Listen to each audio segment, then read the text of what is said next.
There's a train a-coming. You don't need no baggage, you just get on board. All you need is faith to hear diesels humming. You don't need no ticket, you just thank the Lord.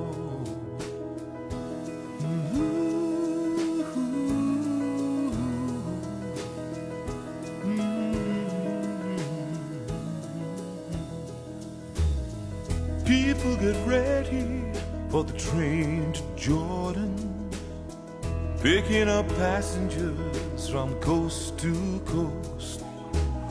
Faith is the key, open the doors and board 'em. There's room for all among the loved and lost.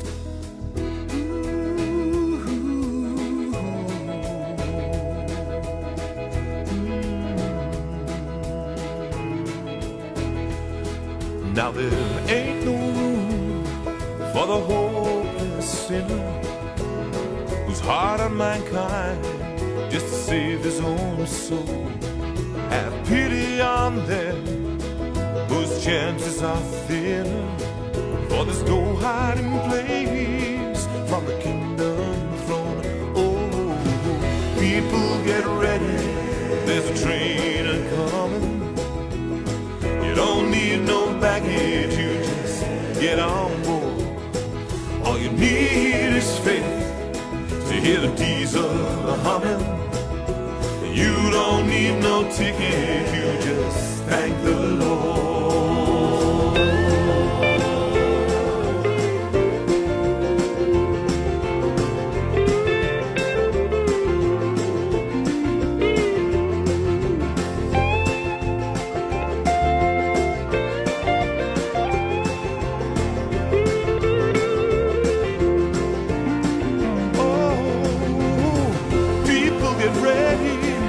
Train to Jordan, picking up passengers from coast to coast. Faith is the key, open the doors and board 'em. There's room for all among the loved and lost. People get ready, train to Jordan. You don't need no baggage, you just get on board. All you need is faith to hear the diesel humming. You don't need no ticket, you just thank the Lord.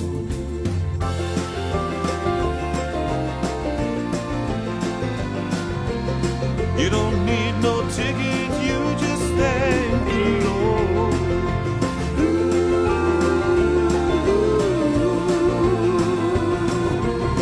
You don't need no ticket, you just thank the Lord.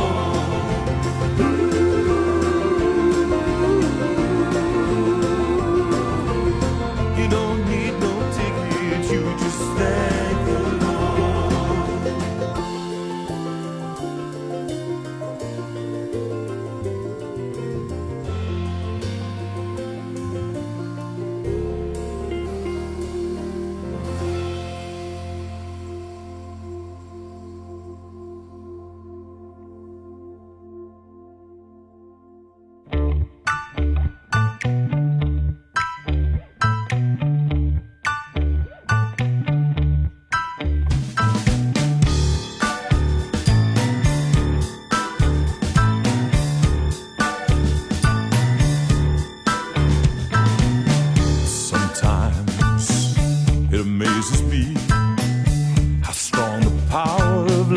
Can be.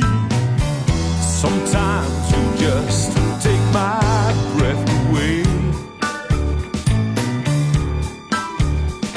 You watch my love grow like a child. Sometimes restless, sometimes wild.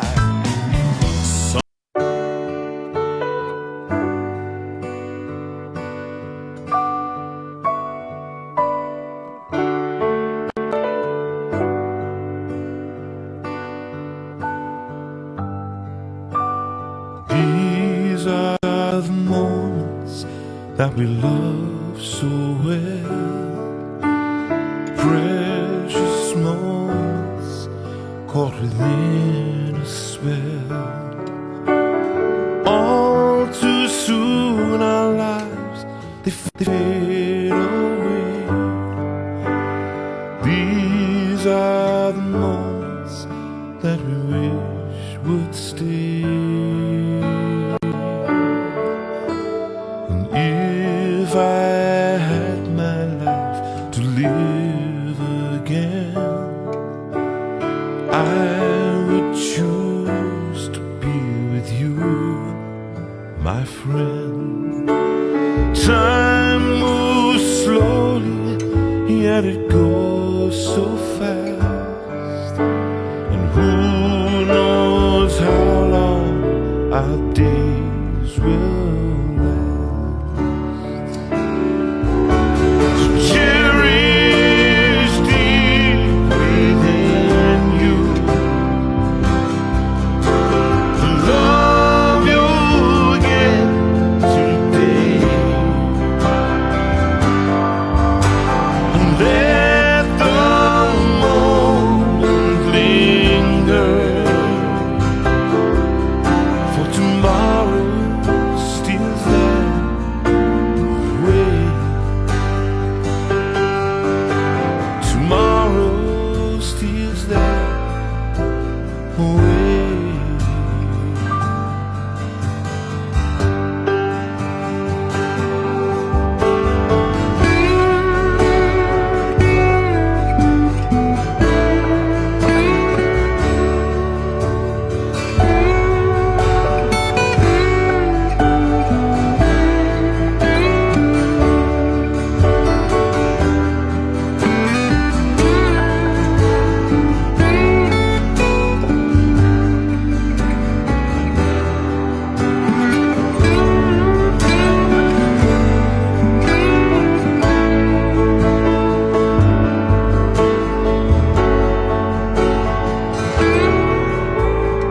These are the memories that we weave so well. Lives like stories that we long to tell. When we're old, we're not too much to say. We'll have the memories that we made today. We'll have the memories that we made today.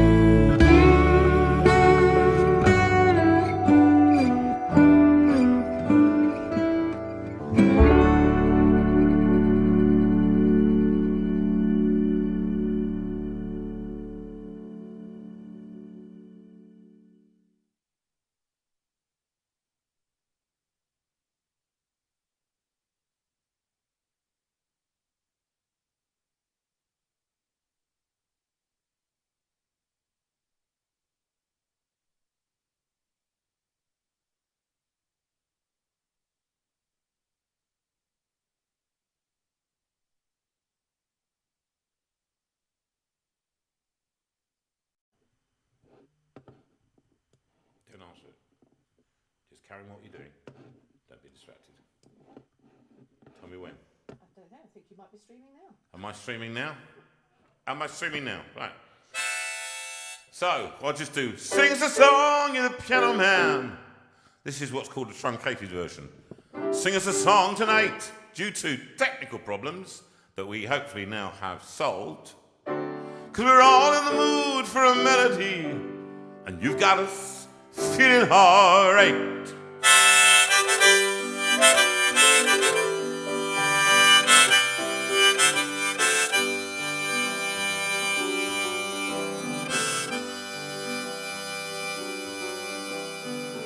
It's 8 o'clock on a Sunday, we're back, I hope. Regular crowd shuffles in. There's an old man sitting next to me who got a whole lot older. Red-o, whatever the words are.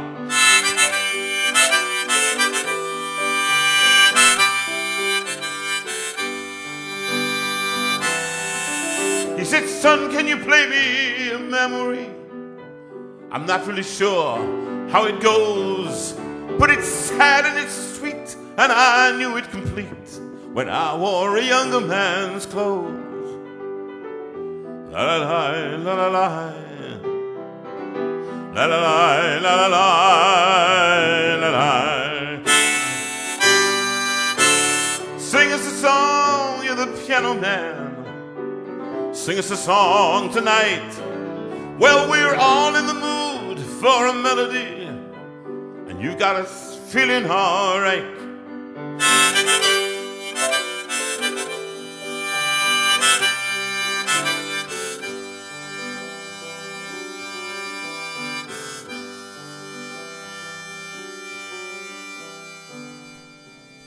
Pretty truncated version of this one.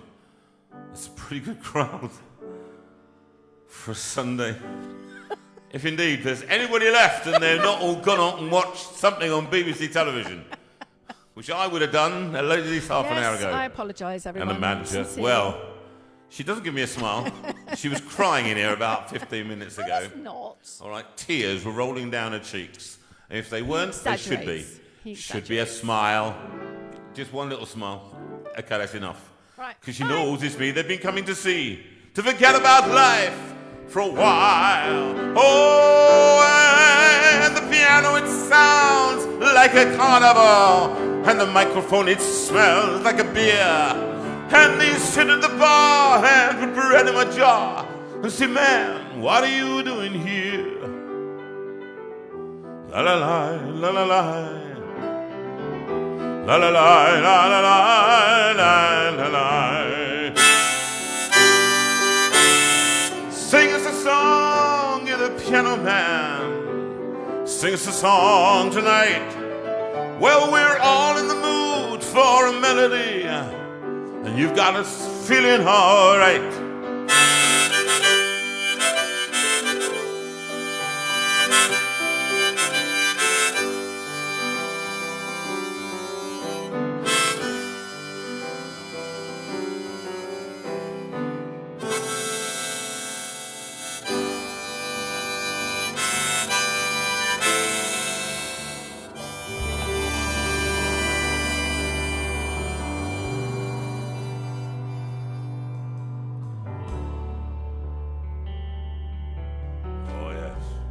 A bit of smooth sound. It must have been colder in my shadow to never have sunlight on your face. You were content to let me shine. That's your way. You always walked a step behind. So I was the one with all the glory. You were the one with all the strength. A beautiful face without a name for so long. A beautiful smile to hide the pain. Did you ever know that you're my hero?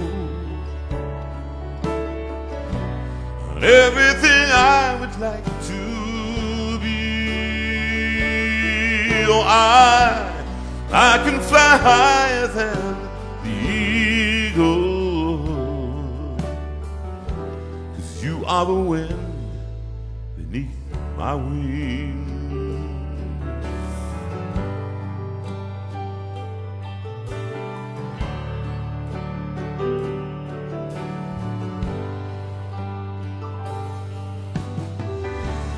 Might have appeared to go unnoticed, but I've got it here in my heart. I want you to know I know the truth.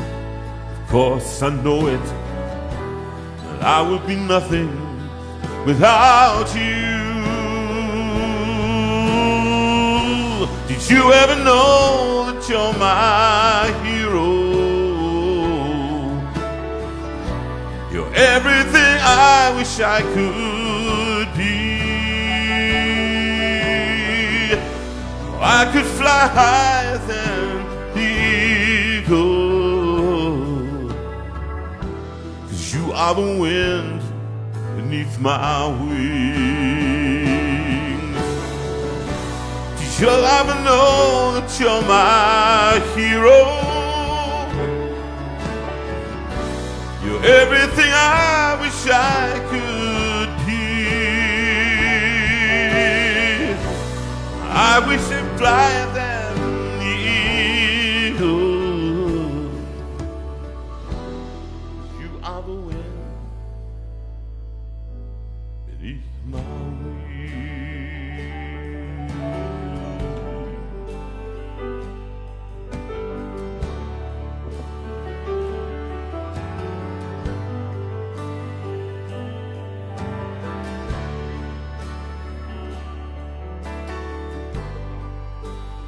We're here, another one. Did I lose the track there? I don't know. Did you lose the track? Oh, right. Oh, apologies for that. Still playing, but there we are. Gosh, I'm doing well tonight. Come back, Rachel. All is forgiven. And so, Right. So, yes, I apologise for that. It was purely my fault because I'm the only one I can blame. So I do apologise for that.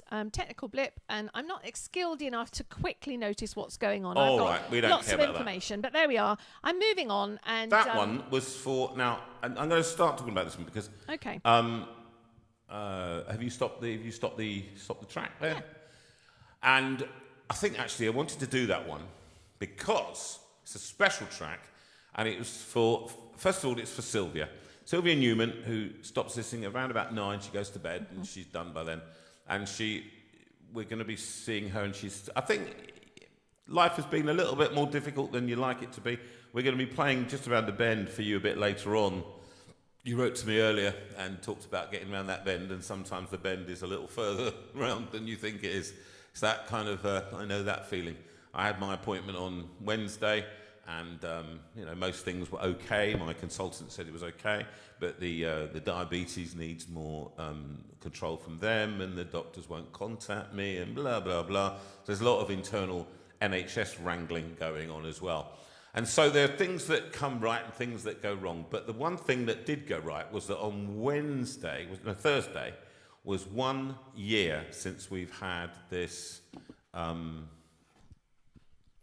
operation, which is a transplant. And so it was June the 9th, 2021, which was a surprise to all of us, when Sue gave me, those of you who don't know, watching for the first time or whatever, we welcome you and we apologise for the technical blips. And of course we miss Rachel, who's working, and Claire's on a train, so not much, we can't do much about it, and Sue's doing the best she can under difficult circumstances. We've got a great guest in here. We're going to keep life simple. We've got a great guest in Chris Orange tonight. Many of you would have remembered him, a fantastic international photographer, highly critically appraised throughout the national press. And here's the thing. A really, really nice guy. He did a great shoot for me on my album. Top guy. He did a great shoot for us, didn't he? Those are some of the best pictures I think I've ever had done. I think you'd agree with that, Sue, wouldn't you? Yeah, a fantastic set of photographs for the album Hymns Project 2, and it was just immense, actually. Really cool. It just really caught you. It's quite difficult for photographers to catch Jonathan unless he's working. Because I'm running so fast. Because he becomes a bit self-conscious in front of a camera unless he's doing something, unless he's working. So well done, Chris, for managing to do it in spite of that. Yes, some fantastic pictures in the University of Chichester, where I'm a lecturer there, and it was quite lovely, actually, to play there and see them, Hymns Project 2. You buy the album simply for the pictures. They literally are immense. I mean, the cover, anybody who knows the cover, is just wonderful. And we would love to sell you Hymns Project 2. If you haven't got it, it's one of those... it's a glorious album. One of my favourite ones is Here Is Love, Vast as the Ocean, and it was to a country thing with banjos and the lot. It was we brought in the whole band. It was just one of those great things. Now, I just we'll talk about it in a second, but I'm just going to sing another song because it's... During that, I remember this. Maybe this song is meaning a lot to me at the moment, and I'm doing it quite a lot. I did it last week, but I'm going to keep doing it because I think it's one of those... It's a Frankie, old Blue Eyes song, And I got to know it recently. But it really spoke to me about when I was in there for 11 days, I think I was 11 days, and where I'd rejected the kidney twice, and it was difficult times, and I thought I was going to die. And it was one of those moments where there were various people, only a few people, and that's the story of the transplant. There are very few people that can stay with it, but one of the communities that did was you lot. And I have to say this, that we got more encouragement. There were individuals, people like my sister, people like Sally and Mark Newman, people that actually stayed with us, Tony and Penny Mitchell. There were people who stayed with the programme. And it's difficult staying with it when things are difficult, because you don't quite know what to do. And another person that stayed with us who's quite seriously ill is Leslie Sutton at the moment. And she, again, seriously ill herself, but putting a lot of effort into us and care for us. This song, I'll just come back to that in a second, but this one, just in the wee small hours, and that's when, because I was on my own for 23 and a half hours a day for 11 days, because I had to be in almost total isolation, and they just came in to do obs and throw a food thing, or I think beautifully, in a God incident, an African cleaner, she came in, and she sat, and she saw that I was very sad, and she just sat, and she put her mop down and prayed with me. Unbelievable. Little moments of comfort and cheered you in that. But this one, I thought about Sue in these times.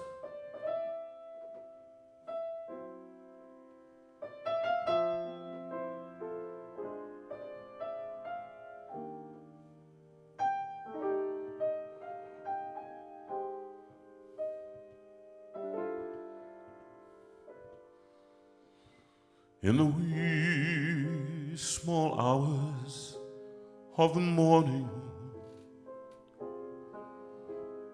while the whole wide world is fast asleep, you lie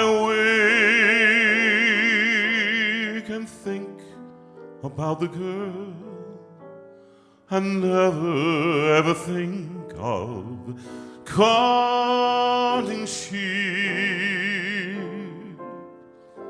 When your lonely heart has lost its lesson, you'll be hers if only she would call. In the wee small hours of the morning, that's the time you miss her most.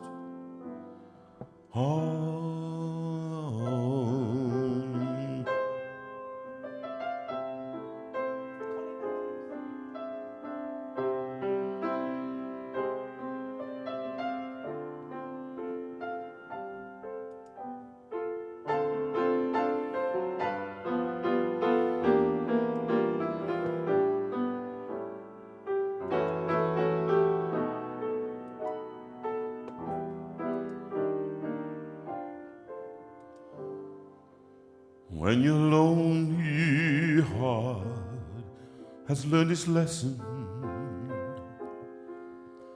you'll be hers if only she would call. In the wee small hours of the morning, that's the time you miss her most.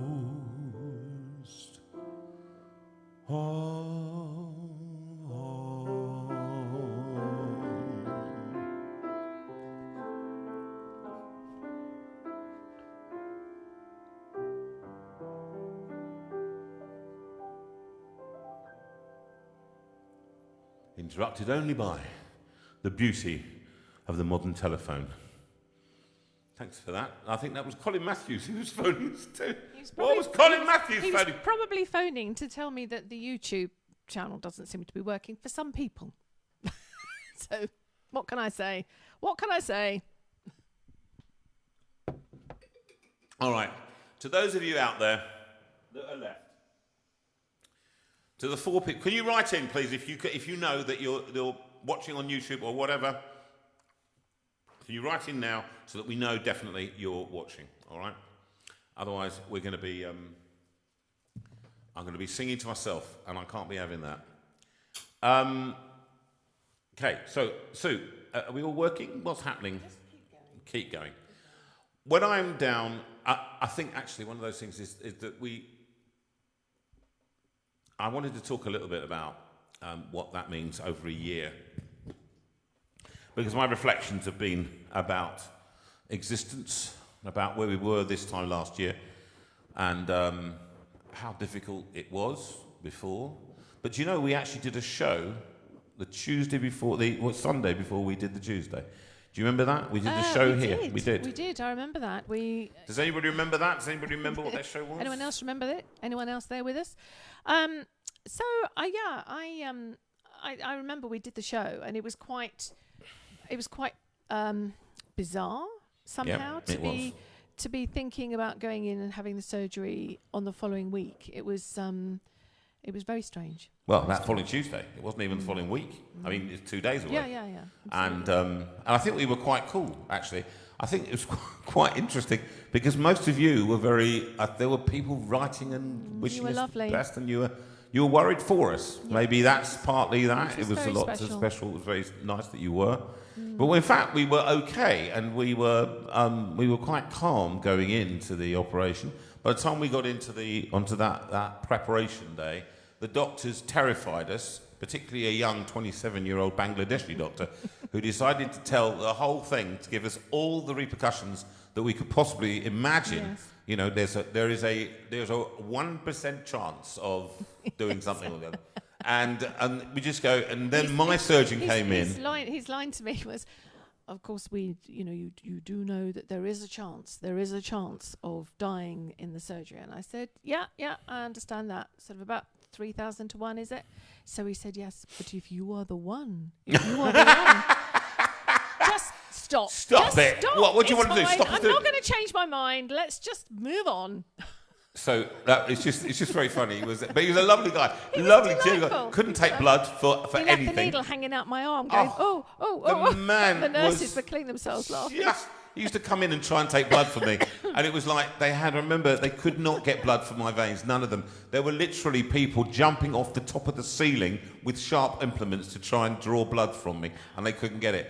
In the end, I remember 4 o'clock in the morning, it was such pain, it's what's called the cannula in your arm was there, and it had burst. It just gone. It had what do they call it? Something blown. I endured it for about 4 hours, and it was really painful. And eventually, I just said, I pressed the button. A nurse came in, and she said, "What?" And I said, "That this has fallen out," and they couldn't get it back in. So they called in an F2 from down, whose speciality, she was Irish. She came in and she said, "Don't you worry." She said, "I have a technique." I'm always worried now whenever I hear that term. And she tried for half an hour. She must have put about 5 different needles in. She said, I don't know why this isn't working. So I said, just get out, find somebody senior who can do it, because I needed to have this trip. So it was all that kind of fun and games and not speaking to anybody. I just remembered that and the terrible loneliness of the post-transplant because I couldn't see anybody. Sue left almost within a day and a half. Because she'd done her bit, and then just as I was about to come out on that Monday, the Sunday, I had a sudden drop, and it was a rejection, and that was it, and I was really worried. And there were times I thank Mark, I think of Mark Edwards at that time. They put me on a massive dose of steroids, which means it blew me up. 3,000 milligrams of steroid. Well, if you think that generally I take 5 milligrams a day. Right, you can imagine what that means over. So I blew up like a balloon, have done since, and it's been always difficult to get it down, whatever I do. But Mark Edwards phoned up, and do you know what he did? He said, "Do you know what we're going to do?" He said, "When you get out, we're going to record, and we're going to record, and we're going to record." He said, "Because that's what you do." And actually I thought, yeah, do you know what? Let's do that. Why don't we sing? And one of the songs that he recorded was, hopefully we've got this. Hopefully we've got this. It will work. Yeah, right. We're going to do a song called Misty, which I love this one. Let's hear it.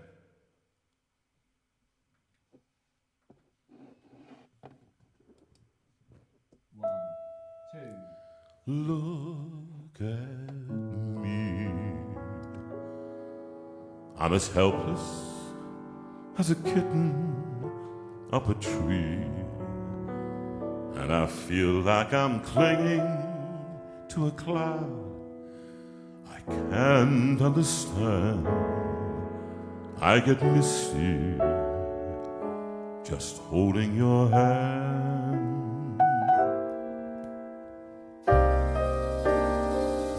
Walk my way, and 1,000 violins begin to play. Or it might be the sound of your hello, that music I hear. I get misty whenever you're near. Don't you know that you're leading me on? But it's just what I want you to do. Can't you see that I'm hopelessly lost? That's why I'm following you.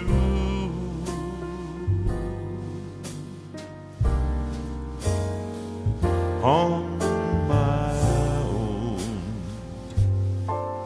when I wander through this wonderland alone, never knowing my right foot from my left, my hat from my glove.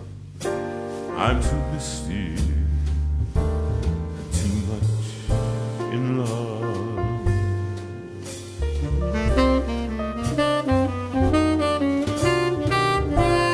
Introducing Mr. Ben Castle on saxophone.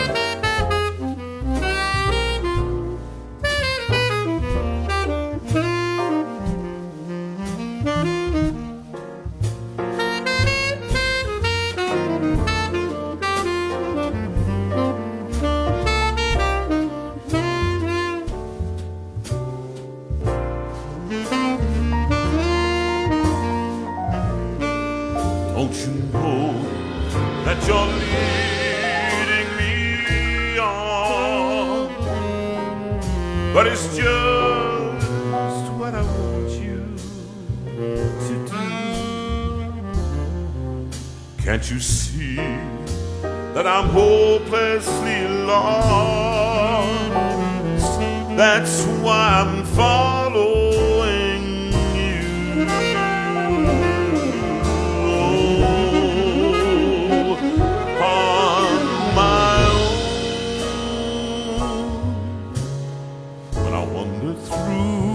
Wonderland alone, never knowing my right foot from my left, my hat from my glove.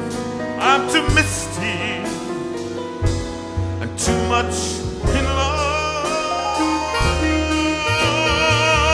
Oh, I'm too misty. I'm too misty. I'm too misty and too much in love.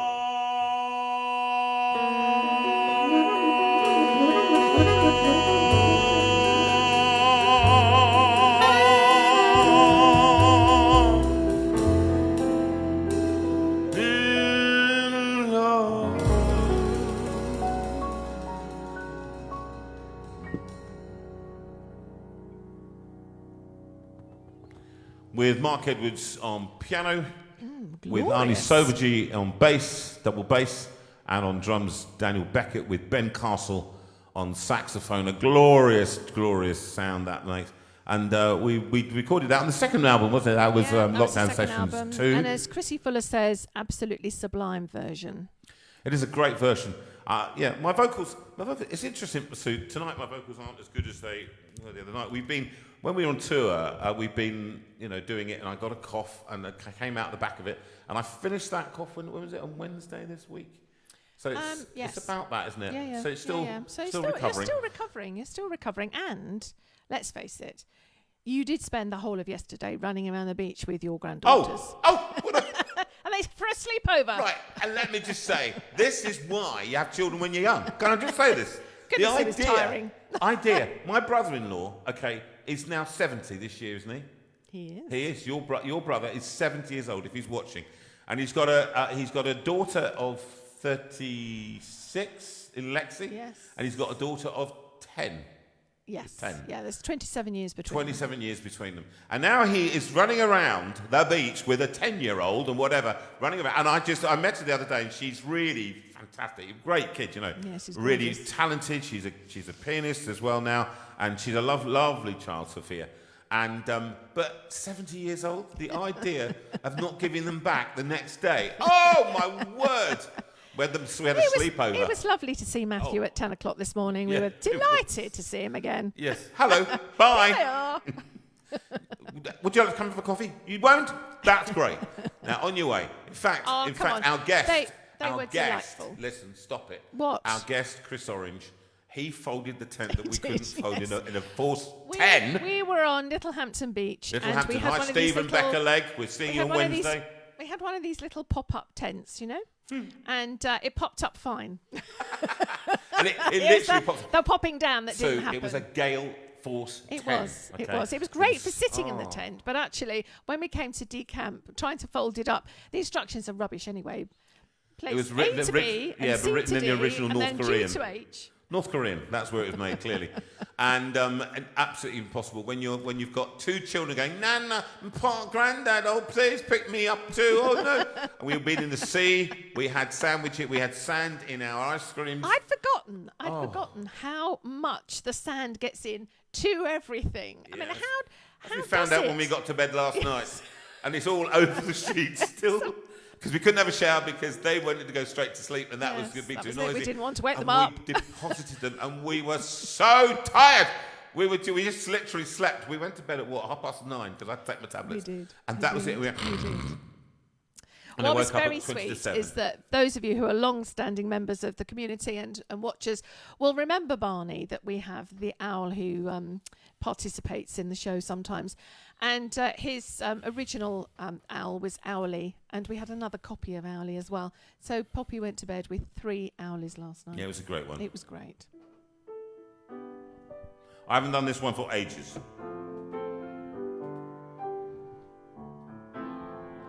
And this is for Janet Buffy, who's moving house this week. So she asked for this. So all the best for this week, Janet.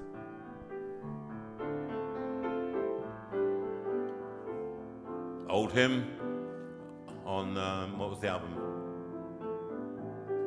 Life and Soul.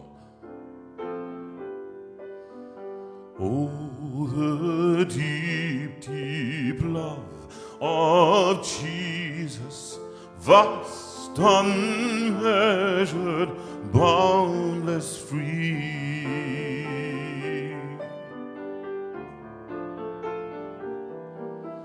Rolling as a mighty ocean in its fullness over me.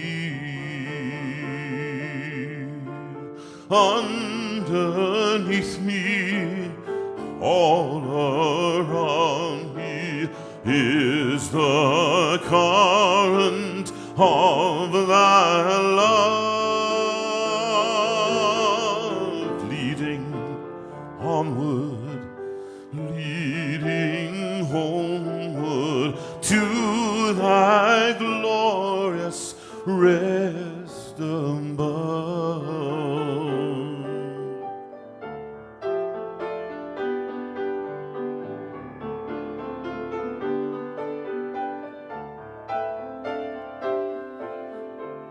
Oh, the deep, deep love of Jesus spread his praise from shore to shore.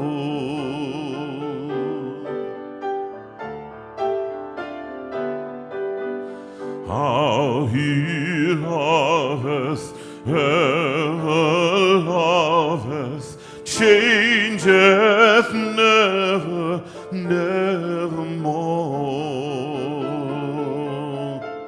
How he watches o'er his loved ones, died to call them to his own.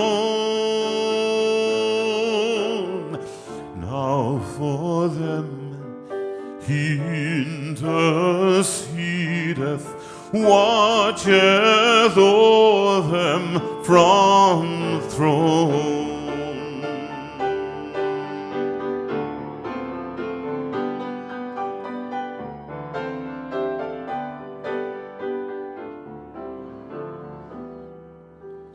Oh, the deep, deep love of Jesus, love of every love the best.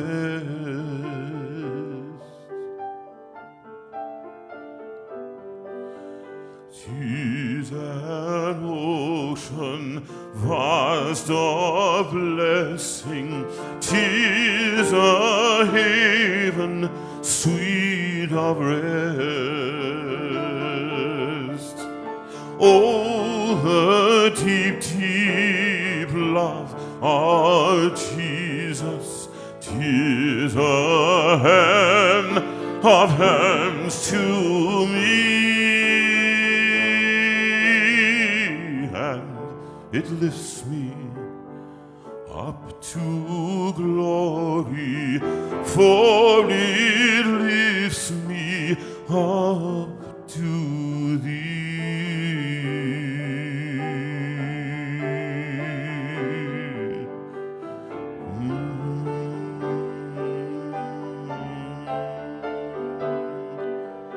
Oh, deep love of Jesus.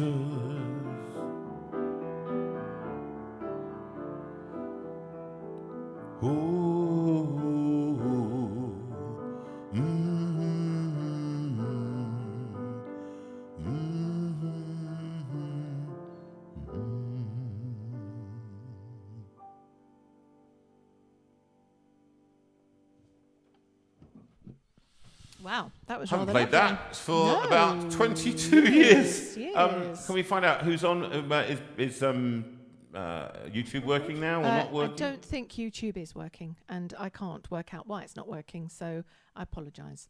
But everyone's joined us on Facebook, so that's fine.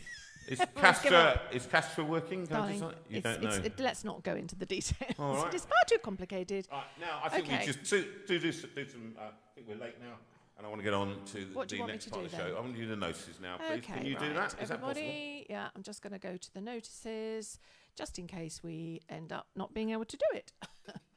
Okay, so let's have a little look at the notices. So we've been having a wonderful time doing concerts and getting out and about, and been so lovely to see people that we have not met before, but seeing them at concerts. So thank you for coming along.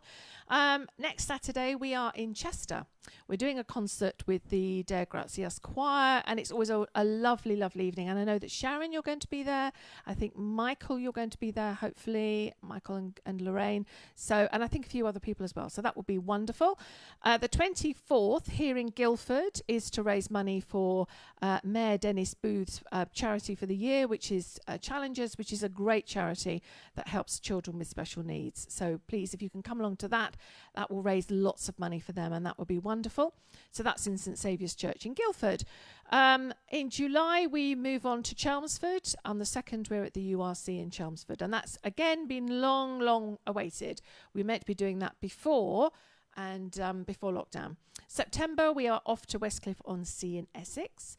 We are off to Worthing with Helen Coleman, and we're off to St Mark's Church in Barrow-in-Furness with a couple called Rachel and Claire. I don't know whether you might know them, but it's their church, so we will be there with them.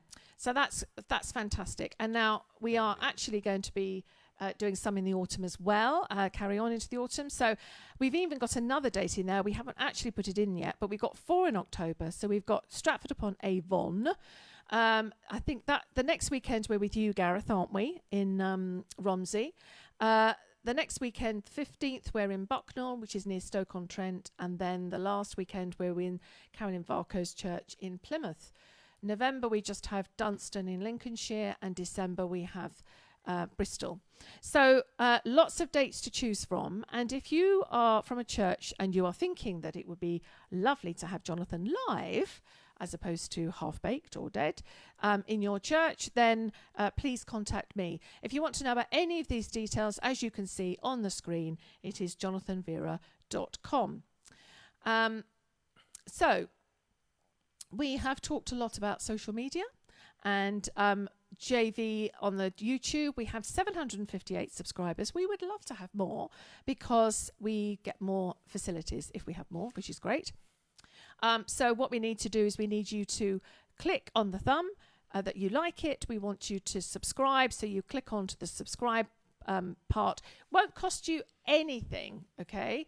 But it just means that we get extra subscriptions, and that's great. And if you go on to find Jonathan Veira, it will come up with Jonathan. Just put Jonathan Veira in, and then you'll see a great big JV in the middle there, and just put on that, and then press that, and then you find your way into the JV YouTube page, and it's massive. It's got a lot of stuff on it. And as it says, leave a comment below. Leave a comment. That That's really helps great us to know. If you leave a comment, especially it nice encourages comments. us. Yes. Because actually, and that's just a little sideshow through between, and I just want to talk about this a little bit because it just bleeds over. We've got Chris Orange coming in around about 5 minutes, and we're going to spend as long as it takes with Chris because he's such an interesting character and such a lot to say and lot to show.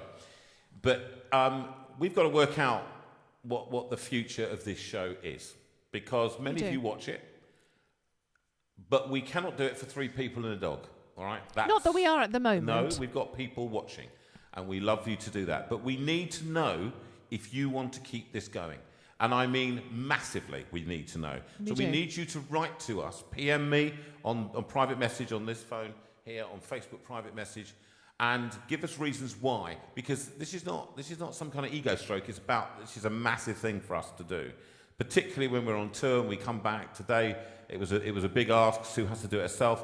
Rachel may not be able to do this at all. Can I just point out that Rachel has been on from up in Barrow and fixed YouTube. So go to YouTube. It's back working. Rachel. It's back. Okay. Go back on to Colin Matthews if you're watching. Go back now, right away. I'm going to give you 30 seconds to do this. I'm going to just talk.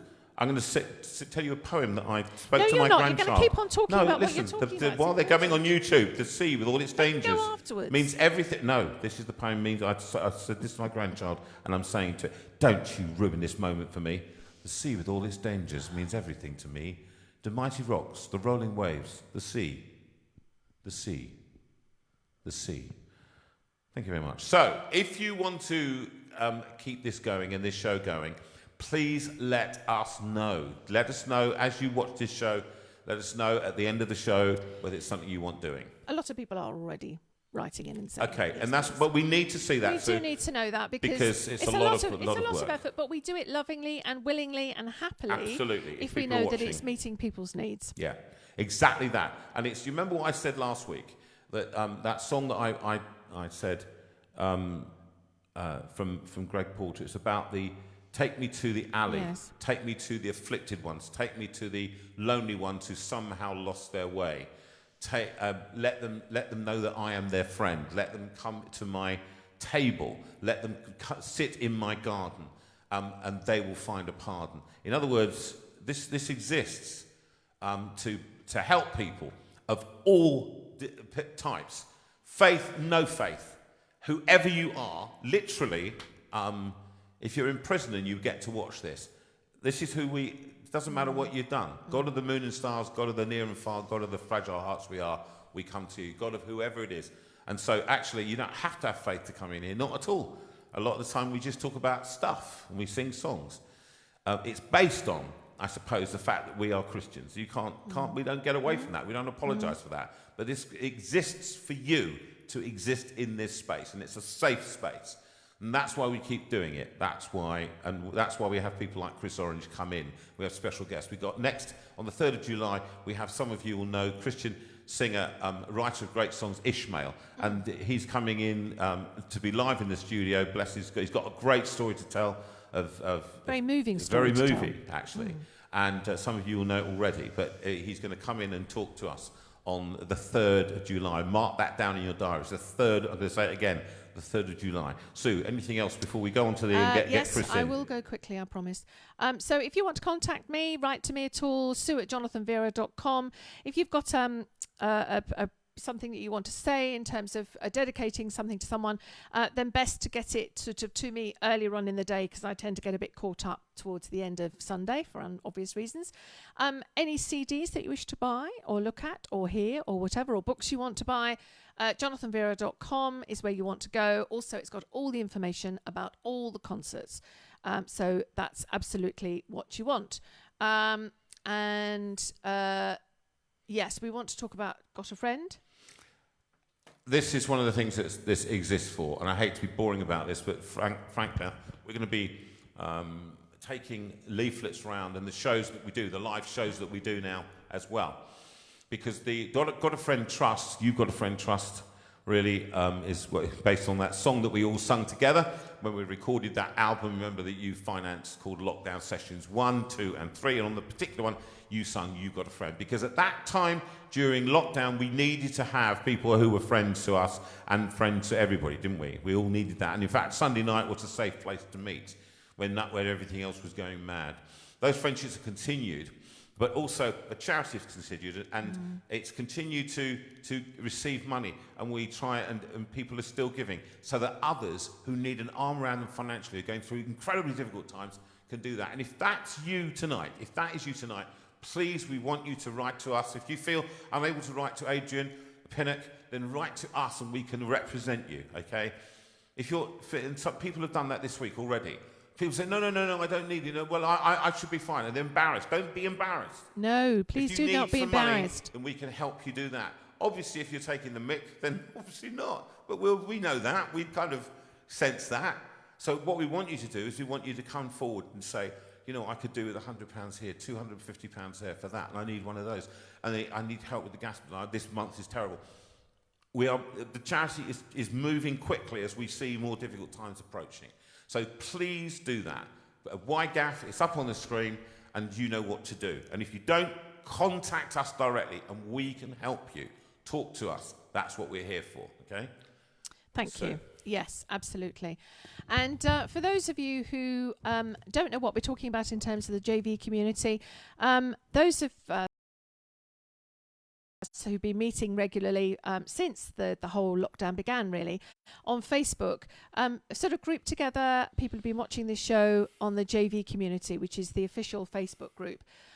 Please come on and join us if you haven't joined us already. If you are with us for the first time tonight, having joined us, having met us at a concert or something, then welcome. It's delightful to have you. No, really. And please join the Facebook group. As you can see, you go on, it's on the groups, and you find JV Community Official, and you click on that. And it will ask you 3 questions. Please answer them, because if we know that you're a real person and not someone trying to get in on this wonderful group, then as opposed to, we want you to be nice people that join the group, because we want people to feel safe and happy and not to be ridiculed or whatever. Correct. It's a safe place. It's a kind place, okay? And it's for people of faith and no faith. So it's for everyone, but it is a safe place and a kind place. So no abusive, that's no politics, to nothing join. like that. We don't do that. I do that on my private one, as you know.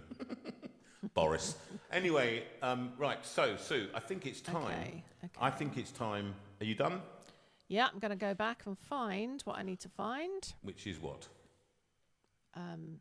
The screen without. Right, we need just around the bend for this one, please. Okay. Okay, because we're going to introduce our special guest, Mr. Chris Orange. But before we do, here's a song of optimism. Hold on, and I'm going to do a Radio 2 kind of link here.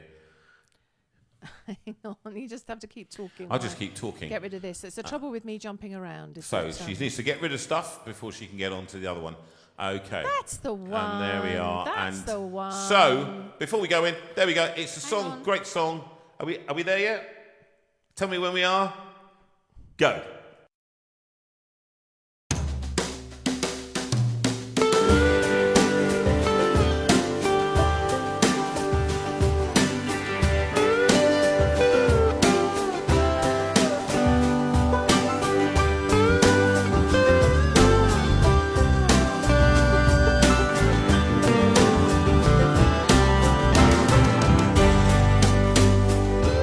Long time traveling down this hard and rocky road. We're all just trying to survive, walking together and sharing the load, doing all we can to stay alive. I believe the journey's nearly over. I believe these troubled times will end. I believe we'll find a better place just around the bend.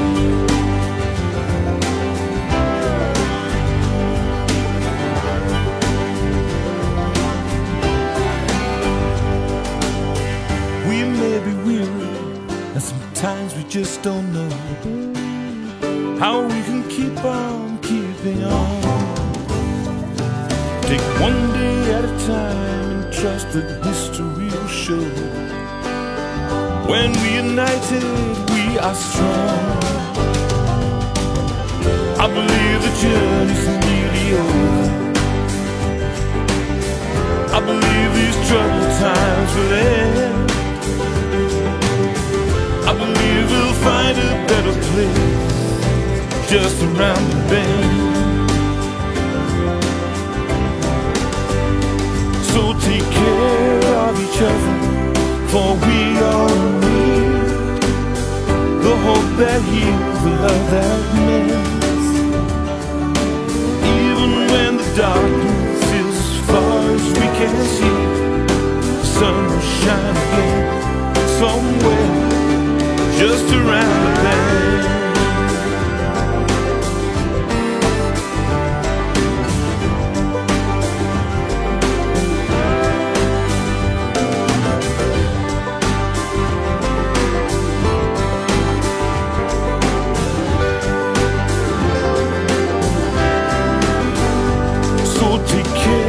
Of each other, for we all need the hope that heals, the love that mends.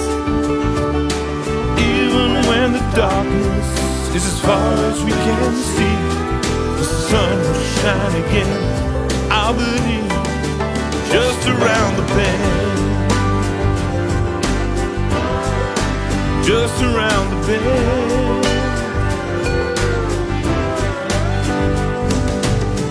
I believe the journey's nearly over. I believe the journey's nearly over. I believe these troubled times will end. I believe these troubled times will end. I believe we'll find a better place just around the bend.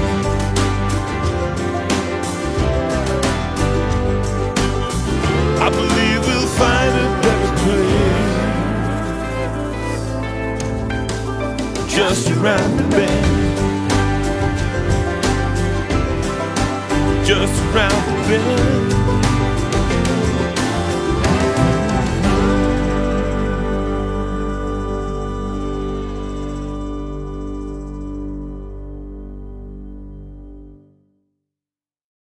Okay, then let's go to you. Okay. Yeah, thank you for that. Just around the bend, and that I think actually that my dear friend Sylvia, who mentioned this song, I'd sung a song for her, but that one is just for that for everybody really. Just around the bend. It always seems when you're going around the tunnel and the light is nowhere to be seen, there is a light to be found, and actually that's part of the thing about this. This program has been about optimism. We thank you for your responses, those of you who have responded. And it's about actually, we don't mind doing this, and we love doing it. In fact, we'd find it very difficult to dismantle all this gear now. There's not. Can I just sort of say it's Absolutely. not what we want to do. No. Okay, we're just checking that what we're doing is what you want. Is what you want. It's. Yeah, I know people are concerned that we're going to get tired and so on. It's not about the fact that we are doing shows, because we find that we can come back and we can do this on a Sunday night, as long as we're not travelling a long distance in the morning. But obviously with Rachel working, a lot of this responsibility falls onto Sue. I have learnt a lot tonight. I mean, that's the good thing. I've learnt a lot tonight. You learn from your mistakes. So, it's whether or not that kind of can continue. Yeah. That kind of pressure. But I personally... This is me. I personally would like it to continue. I would also like it to see. There's a kind of a thing. There are days when I'd like to get this room back. On the other hand, you'd only have a piano in it anyway. Yeah, I'd only have a. It's the piano without the cameras, actually, Chris, isn't it? Can I just quickly, before we move on to Chris, I just want to wish a number of people a very happy birthday. Ros Clift, your birthday is tomorrow. If you're watching, then happy birthday to you. And we just really do want you to be going through the transplant situation very soon. So I do hope that you find your way onto the How kidney close is share. it? They're hoping to get onto the kidney share. Yes, I knew that. Any further news? I think it's the decision will be in July. Who else? Yes, Rosalie, your birthday was last week. Happy birthday for last week. Penman's, your anniversary was yesterday. Happy anniversary for yesterday. Liz, your birthday is tomorrow, and so we wish you a very happy birthday. And who else was there? I think, Karen Mecklenburg, I think your birthday is this week, so your husband tells us. And Ruth, your lovely husband, Mike, his birthday is tomorrow. And I know it will be hard because he's in a care home now, but hopefully you will be able to see him and have a lovely time with him tomorrow. Can I also just mention my dad, actually, and my mother, who this week, my dad's been in hospital for 1.5 weeks at least now, and he's in a community hospital in Reading and going to be moved probably to a care home now because his needs are too much. And my mother, though, first time in how many years is it? 50? 65 years they've been married. 65. They got married the year I was born. 65 years, and they've not lived apart, so it's kind of it's quite an interesting thing. Big change for my mother, and so big shout out for my mother, who probably won't see this before I see her tomorrow. I see tomorrow. So I have to go in. My dad's not good, and he doesn't talk a lot now, and so I have to go and shave him and things like that. And it's a difficult part of the process as a son. But as I was singing to Poppy last night, "You Are My Sunshine," it was very very emotional moment. Emotional. But you see the cycle of life go round, and I'm singing to her and to my grandchild, and one day I'll be gone, and it's that's the way it works. That's the cycle. That's the natural cycle of it. Anyway, I want to move on now to our very special guest. One more birthday. Oh, one more would birthday. you hurry up? How many more birthdays? Give me a chance to finish. Goodness gracious. Birthday, Jean Rushton. Karen says happy birthday, 18th this week. Oh, hello. Hello, Jean Rushton. Nice to see you. See this book here? Do you remember this one? And it's called Beauty in the Wild, all right? And written and photographed by the wonderful, talented Mr. Chris Orange, and the latest, I think, was this the one? Yeah, that's the latest. Edge of the World. There it is, Edge of the World. We're going to be talking and promoting this tonight because we'd love it. We have this, and let me just tell you quickly, we have this on our coffee table in the East Wing.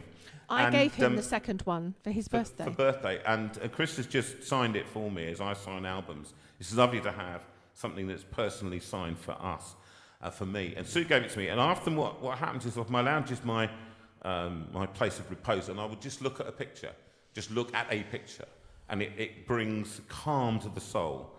I look at that one, and the colours, and we're going to talk to you about that and everything else. But, ladies and gentlemen, could you just welcome back into the studio the cat and the wonderful, talented and marvellous human being, Mr. Chris Orange. All the way to the front. Thank you for having me. It's nice to see you. Real pleasure. And so, Chris, how have you been, mate? I've been good, thank you. Yeah, we've COVID feels now like it's in the rearview mirror, in my world anyway. And so it's weird. Business is back to kind of normal again, which is good. And how was business? Terrible? Yeah, well, it was terrible for COVID. And then gradually, because I do a lot of photo shoots, as well as landscape, I do a lot of commercial advertising photo shoots. So those kind of companies were looking to get back as quick as they could. Yes. So thankfully for me, that meant the photo shoots were back up and running quite quickly, which has been good. And now I feel like now I'm back to kind of pre-COVID times. Really? Yeah, I think this year, particularly the last kind of 4 months or so, People it feels like we're just back to normal again. Yeah. It's so good. It's such a relief, isn't it? Yeah. For people like you and I who I don't think people quite understood. No. What did it mean for you in terms of not your actual thing, but in percentage terms? How much did you drop in terms of your income? Everything. When COVID happened, my entire 100%. year was cancelled, and I just sat there, and my wife and I just sat there going, okay, and the children still need shoes, and still got to buy food. So it was really challenging at first. Did she work? My wife was at that time. She was studying to become a midwife, but she's now qualified and working. So that's so there was one income. Yeah, there is now. Yeah, now, but there wasn't then. No. Goodness. No, so how did you manage? Yeah, I don't really know. I just think a bit like you. You just take one day at a time. You pray a lot, and I did a lot of I guess it's like pivoting, isn't it? I was doing websites for people. I was, just doing what I could with some of the skills that I kind of acquired over the years to just keep income coming in. So it's about being nimble. Yeah.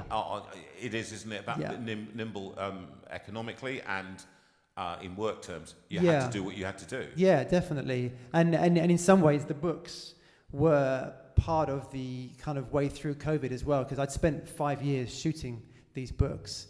And actually, it was during the COVID time that I was able to kind of think, right, I'm going to get them out. Because I've got the time now to sit and to really work at the photos and go through them and make it happen. Plus, it meant there was no one in the landscape but me. So I could still work. Well, you can still work, yeah. So I could go off into the middle of nowhere. Could you? Were you allowed to travel? Yeah, towards the end of it, when they said you can travel if it's your work, I could then say, right, I can go to the Outer Hebrides. And I can photograph as long as I'm COVID free, and all the checks kind of happened. Then I could go and photograph, and so I was able to shoot in places that are normally full of tourists, and they were just mine. Right. So that actually becomes quite because you're shooting where people have seen. Yeah. Well, so they go, I recognise that. Yeah. Well, even like this cover shot here of the Old Manor store, yes, which is on the Isle of Skye. Yes. Well, I was able to go to Skye, and normally that is full of photographers. Yes. And you're just trying to Photoshop them all out. Yeah. But there was just no one there. So brilliant. Okay, just a technical question. Because I want to get into who you are. Okay. Because I'm interested in that, and then we get onto the books. Is that okay? Yeah. Can we do that? And then because and I want people to be in a frame of mind. Those of you with money, now these are not cheap items, but these cost a lot of money. But they are fantastic gifts. They are outstanding in terms of what value they are. And the amount of work that you've put into them, literally, physically, and time-wise, is quite outstanding. You could never really repay it, and even just the books themselves, because I wanted them to be good quality. Yes, it costs a lot of money to make them up. But what they do is they stay on our coffee table, and they have done since you came in. Oh, good. That time, and it's always struck me that you're a rare creature, one that has an eye. Not just for the commercial world, but for what people like to look at. Oh, good. I hate to say, that thing in the arts, your brother's in the arts as well. Yeah. And as a musician. And that there's this thing between popularity and being populist. Yeah. And the difference between that. The example would be, I'm popular, Trump is populist. Okay, that would be it. The same. It's that kind of split between things. Yeah. And what you managed to do is capture it. But how? Before we go about you, do you cheat at all? You talked about doing photoshopping. Those who don't know, explain what photoshopping is to people out there. So when you take a photograph professionally, I don't want to get too technical because it will lose people. But you shoot in a thing called raw image, which removes all of the color pretty much. So you've got a very, very kind of colorless image. But what it does is it brings in millions and millions of colors. But they're all in the file, but you don't see them. Now, on your phone, when you press kind of capture, what's happening is it's taking a JPEG photo. And that photo, the camera is basically editing it for you, putting all the colors in based upon thousands of other photos in the algorithm. And then so when you press the button, you're actually getting a fully edited picture. You're joking. That's been done for you. So Apple or Samsung, whoever, have decided that for you. That's what you're going to like. Hey, stop a minute. Wait, hold on. Hold on. Yeah. So what you're seeing is not what you would call a true image. We are seeing a processed image on your phone because no one wants to goodness. sit there and spend all the time like I do putting all the colours back. But when you shoot professionally, there's a thing called dynamic range, which means if I shoot, say I'm photographing a mountain and the mountain is beautifully lit with the sun and I focus and expose for that sunshine, everything beneath it would be completely dark because of the silhouette, because the camera can't do what your eye can do. No. Your eye can amazingly balance out light and exposure, but the camera can't do that. So we have to use these filters that they're called graduated filters, where they have a darker bit at the top and they gradually get lighter. Yes. And that helps the camera to recognize what it's seeing. And then you have to then sit there and bring back all the colors into it. Now, can I just stop you? Yeah. Who out there, you see, who says this show is not the most influential and informative show? Forget the one show, people. This is the JV show with Suvi over there somewhere. And it's with Chris Orange telling you about pictures. I didn't even know that. Yeah. I had no idea. I thought I was taking what we might call the truth. Yeah, well, you're just getting some saturation on it. They're basically, Apple or whoever is basically adding some vibrance, some brilliance, it's called, highlights, upping the shadows a little bit so it's not too underexposed. They're giving you some nice saturation, some nice colours. Oh, dear me. Doing it for you. I'm Taking out the so background. disappointed. Sue, that's why you look so good when I take the photographs. Apple has made you look better. What is that about, That's love? a good thing. I mean, what's happening? Are you there? Right. Now, Sue, why don't we? I think actually everybody wants to see some pictures. They do. They do. Should we go and let's go for the slideshow, shall we? let's do it. And then we'll come back to you because I think actually that you are much more interesting even than the pictures. Than my pictures. And they are interesting. So So here's a it's pu- going to go over to you now. Go Yeah, on I then. can see a puffin there. So that shot was taken on the Farne Islands, which is Northumberland. Get to kind of sea houses, beautiful place. One of my favourite parts of the whole of Britain is Lindisfarne, which is where basically it's a place of pilgrimage. Has been for millions of people, but really is for my family. We love to go. Really? Yeah, we go as much as we can. So we used to live in Durham, so it's quite a quick journey there. But Did now you go to university there? my wife did. So we got married when she was 18, and she went to university in Durham, and then I was working there, and then we basically now go back as much as we can. And that was shot on... It's a great place, isn't it? Yeah. It's just so beautiful. I mean, if you go now and you get a boat over to the Farne Islands for the day, it's amazing. It's the best place in the country to see puffins, if you love puffins. Wow. Because they are right up close to you. Whereas most places you're kind of having to look with binoculars or zoom lenses. Well, the Farne Islands gives you that really like... So how close would you have been to this particular bird? When This you one, I would photographed probably it? be about 50 to 100 feet away. But you can get closer. It depends on... But you're kind of looking around to see what... You know, there's so much choice on those islands. So that was... That's And the what puffin. about this one? with Yeah, the this one double was group? on... This is Ooh. on an amazing island. Oh Okay, my so this goodness. is the story of the sad journey that puffins have to make. When their kind of chicks are hatched, they will fly off and catch these sand eels. You see them kind of hanging out their mouths. Yeah. And so they will, they'll fly off, they'll come back, and the cheeky, these are the Arctic terns, I think, will wait for them. And when they come back to their burrows, they will pounce on them, and they will steal the sand eels from their mouths. Oh my So this photo is one puffin that I watched running the gauntlet across. It was on Inner Farne, which is the island where St. Cuthbert lived and prayed. And it's an amazing place to go to.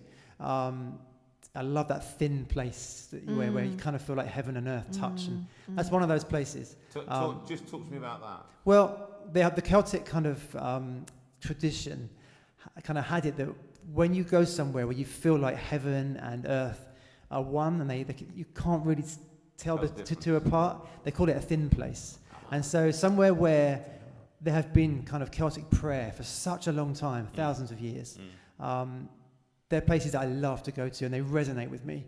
I feel like it's kind of like a depth that you're, the deep crying to deep almost, that you are the depth of it, that landscape and that presence, trying to find that and capture that place. And it just so happens that the puffins also like that same place. And so they are there now, and you can go now and see them, and you can watch this happen.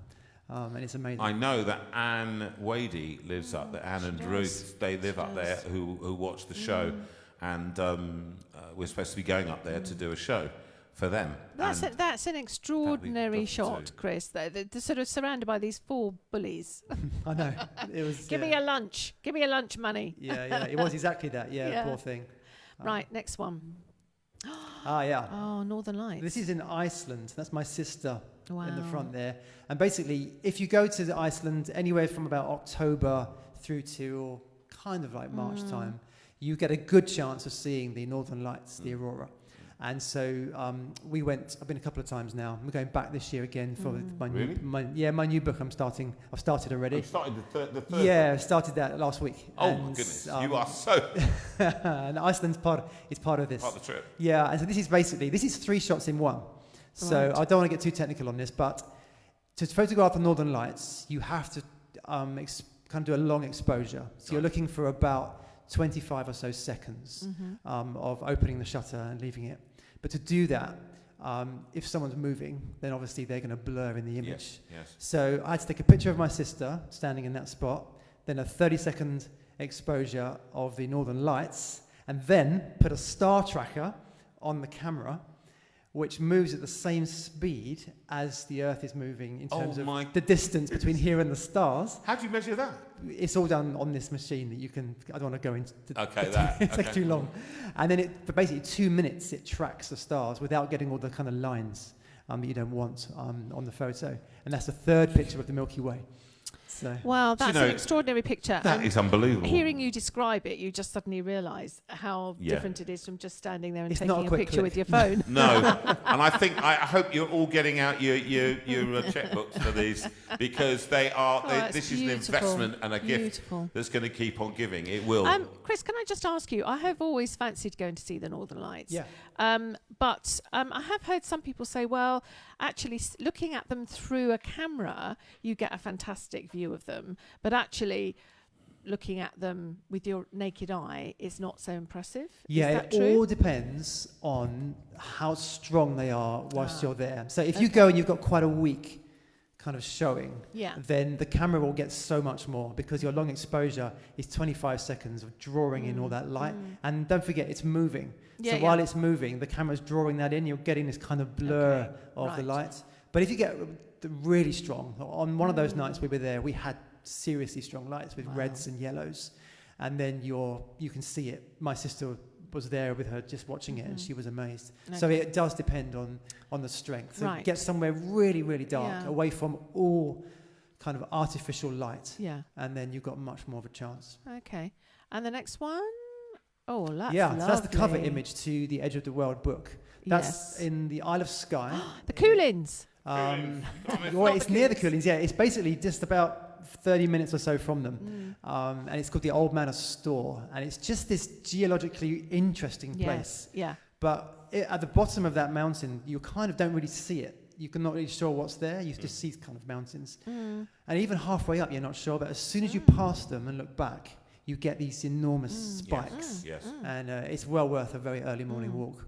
I certainly think the Isle of Skye is one of the most extraordinary places I think I've ever been in my life. Yeah. And it never got dark. And when we went up there, we weren't eating bamishes. There was a breeze. Fair wind going. But the picture of the idea of the Coolins being this centrepiece of everything there, I think I would never have left. No, we went there in the days when it wasn't sort of instant photographs. Bridge. You'd no bridge, and you'd take a roll of film, as it were, and then sort of get it developed. So you wouldn't know what was on it because you couldn't remember what you'd taken. And it was just 35 pictures of the same thing. Which was basically absolutely. Every time we came around the corner, we went, "Oh, look at that! Coolins. That's amazing!" And it was always the Coolins, or possibly this as well. These sort of really spiky tops, and so lots of pictures of the same thing. No. It is, but it's overwhelming, isn't it? Yeah, and I've been there so many times now, and every time I'm shooting something different. There's so much on that island to photograph. And the colours, and you just... I think, when I, just as a kind of passing comment, is every time I look at the book, I think the colours are each page. If you turn as a page turner, the colours are so different. Yeah, I mean, partly it's having really good lenses and great cameras, but some of the book is shot on very, very old 6x6 film, Kodak Ektar film and Portra film, and you can't do much to that after anyway. So it's just if you are drawing in that light for long enough, you will see that colour come through. An exquisite photograph. And that was a beautiful autumn morning, and it was just hailing minutes before that. Strong hail. You're standing there. That's the standard thing, yeah, isn't it? Yeah, and next minute it's beautiful, and Yeah. then 5 minutes later it's pouring with rain. again. Yeah. Go on. Okay. Yeah, that's actually Lindisfarne. Oh, wow. Yeah, I shot that from a hotel room in Lindisfarne. Yeah. And we were my wife and I were sitting just looking out the window, and as it does there, from the North Sea, the sun just burst through the clouds, and you've got the castle there, and I just was like, grab my camera quick, got to get this shot. I've now got to go. Yeah. And now, do you know what? All the travels we've done across the country, We haven't been up to the we've never Northeast, have we? done. Got to stop. Well, we have, no, we've been up to the Northeast, we just never went. Do you remember there was somebody who offered us a house? They did. Take it. In Lindisfarne. Take it. Oh my goodness. Yeah. Yeah, put them on to me. I'll take it. Yeah, I thought you... No, that's a long history of us getting houses offered. I think we've Very got a kind pathetic people. look. Yeah, very kind Very people. kind people. Go on. Right. Oh, Yeah. Lighthouse. So that is the Isle of, I think it's called Eriskay. It's Yeah. attached, well, not attached, but you can drive from a bridge over to it from the Isle of Harris and Lewis in the Outer Hebrides. And it's just an amazing lighthouse. And you just are in the middle of nowhere when you're there. Yeah. And especially when you fly to that island and then or get a ferry and then you go to another island from there. Yeah. It's just stunning. This was the ride of my life. It was the end of last year. It's an island 40 miles past the Outer Hebrides. It's the very furthest part of our country. Really? In that direction. Yeah, I think it's the remotest island around Britain. Inhabited? It's called, well, not anymore, it's called St Kilda. And it was inhabited for, I think, 4,000 years until 1938, I think, or 39, when they finally gave up. Because it was just so remote. There wasn't a lot to. It's difficult to farm, to get food, and I tried 3 times to get to this island because it's so difficult. The boat ride is the most stomach churning. Oh, really? Oh, it's just horrendous. The boat ride. The is waves that are North above Sea, you isn't the it? whole time. You're going out into the Irish Sea. Yeah. But these houses you can see, they're all basically derelict houses, and they've got the plaques with the names of the last families who lived there. How eerie is that? It's a really eerie experience, but it's something about it that I just loved. You specialise, and then this is the kind of thing, edge of the world. Yeah, it's got to be wild and remote. Beauty and the wild. Yeah. It's getting out there. It's away from what we would imagine the beauty of Surrey, for example, where we live, which has a particular beauty. Yeah. It's it's nice and it's green and it's fields and it's pretty. It's pretty. Yeah, pretty. Yeah. That's what it is. It's like Kent in some ways. Yeah. But you go up there, and as we went upwards in Scotland, as you go further up, you see it's bleaker and bleaker and bleaker. Yeah. But you find something deeper in there. I don't do. You? I think there's something in me that just longs for. I guess I probably would have been some kind of hermit. Hermit. That's my wife often says this to me, that I probably would have been a hermit because I love to be in a place on my own in the middle of a wild gale, stormy wind, and just wait for the light. And it might only appear for 5 minutes or less, but for those moments, it's just so special. And there's something deep about it that just speaks to me in my soul, and my books are kind of a reflection of those journeys for me. Well, let me ask you this then, if that's the case, because let me just share a personal thing. This is about conversation, isn't it? Personal thing for me. People can't see me, can they? So, well, let's do that afterwards. Let's do it afterwards when they can see me. I'm just going to ask a question. Remind me to ask a question afterwards, all right? Keep going. Okay, so that's basically another one of the sea stacks around St Kilda. So once you finish the stomach-churning boat ride, you get 4 hours on the island, and then 4 hours. That's it. Yeah, and because you've got to get it's about 3 hours back again, and then you've got to basically go round the sea stacks. And actually, you wouldn't believe it, but that sea stack had some people from Finland in the 1700s living on that sea stack because they were stranded, and they were stranded for something like 7 months. And they built these little shacks on it, and it's just full of seabirds. So they just ate puffin, I think, and just waited to be rescued. Oh my goodness! But there not a lot of boats when they go. No, you have to wait for the odd kind of moment when someone passes by. How odd is that? Yeah. No, there'll be no Calmac ferry there. No, there wasn't even here. It's a private boat. No, I'm sure that's right. No, Calmac, forget them. Yeah, no. We don't want to go. We just went across the Calmac, or not, as the case may be. Oh, no, this one is the Lake District. So when I was talking about being in that place where you've just got bad weather. Well, you get the odd GM of a moment, and this is one of those moments. It was a very funny story. On holiday in the lakes, staying in this beautiful valley called the Langdale Valley. Yeah, beautiful. And Love this. we stay in a cottage in the middle of the valley, in a farm, and we cross the kind of bridge and go up the pike as often as we can. And that's one of my daughters there. We'd all been up there, and the rain came down, and then everyone went back down to the farmhouse. But I wanted to stay to find out if basically some light would come. Yeah. And then my daughter and I stayed for a while. It was cold.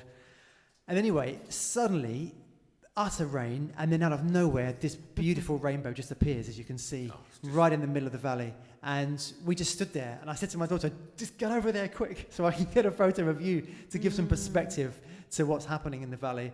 And 2 days later, it was on the front page of about 6 national newspapers. Oh my goodness! No, it's brilliant. Really, you sold it to But them?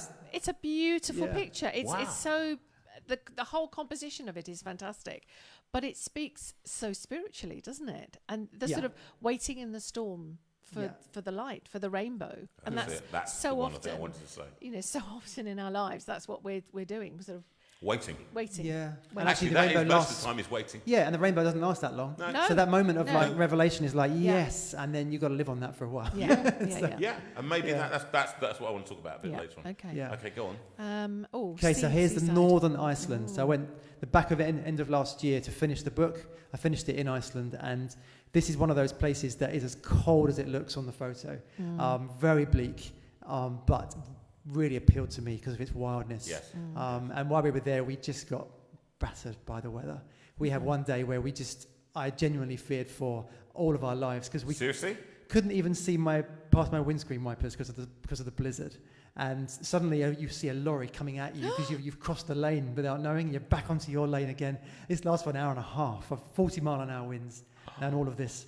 And to get to where you want to be, you're just stuck in it. But yeah, Well, it's that's exciting afterwards. That sounds like the pandemic, doesn't it? Really? Yeah, it does.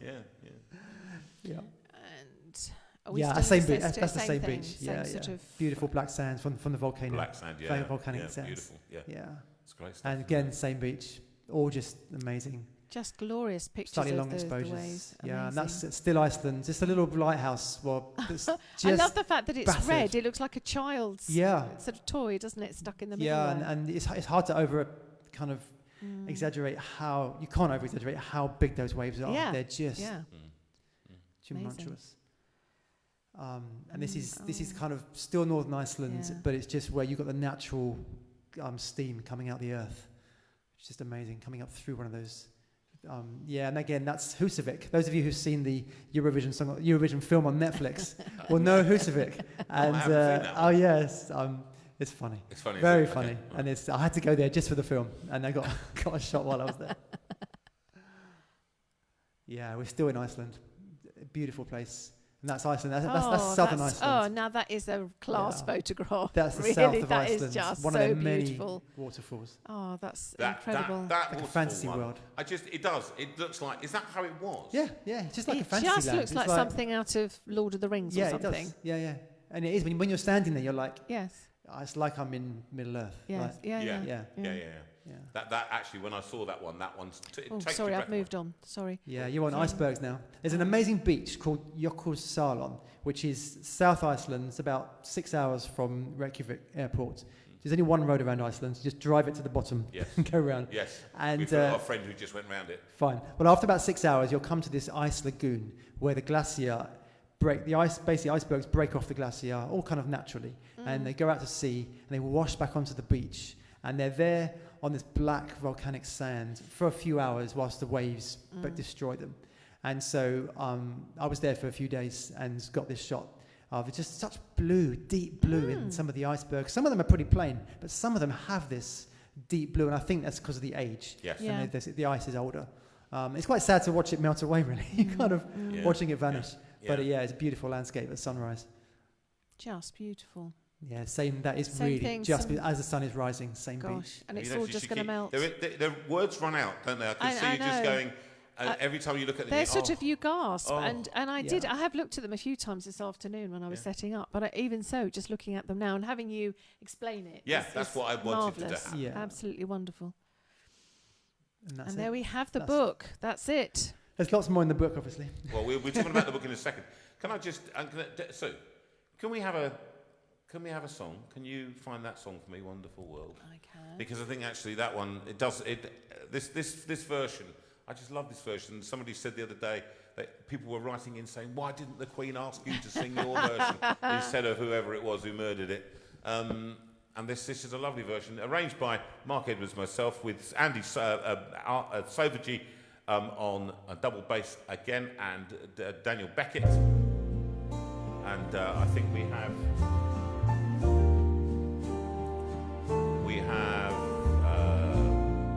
Raul D'Oliveira playing.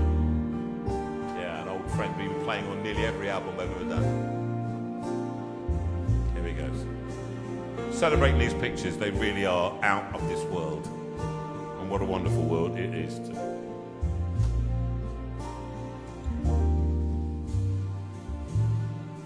I see trees of green, red roses too. I see them bloom for me and for you. And I think to myself, what a wonderful world.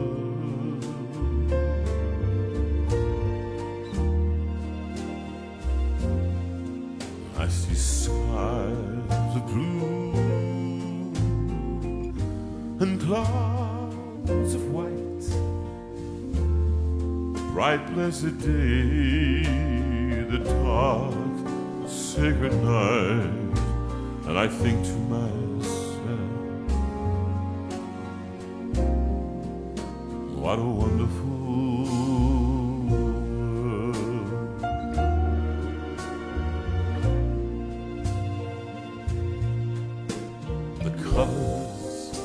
of the rainbow, so pretty in the sky, are also on the faces of the people passing by. I see friends shaking hands, saying, how do you do? They're really saying, I love you. But I hear babies cry, I watch them grow. They'll learn much more than I'll ever know. And I think to myself, what a wonderful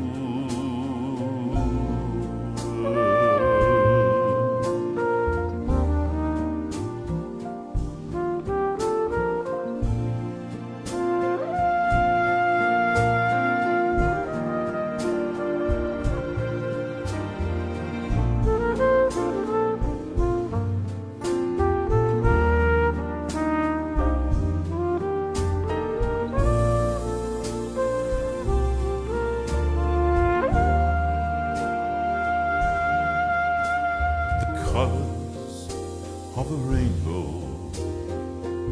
so pretty in the sky, are also on the faces of people passing by. I see friends shaking hands, saying, how do you do? They're really saying, I love you. And you, well, I hear babies cry, I watch them grow. They'll learn much more than I'll ever know. And I think to myself,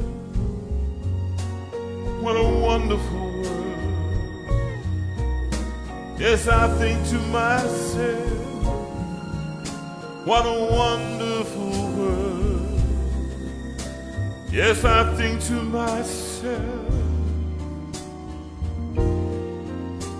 What a wonderful world.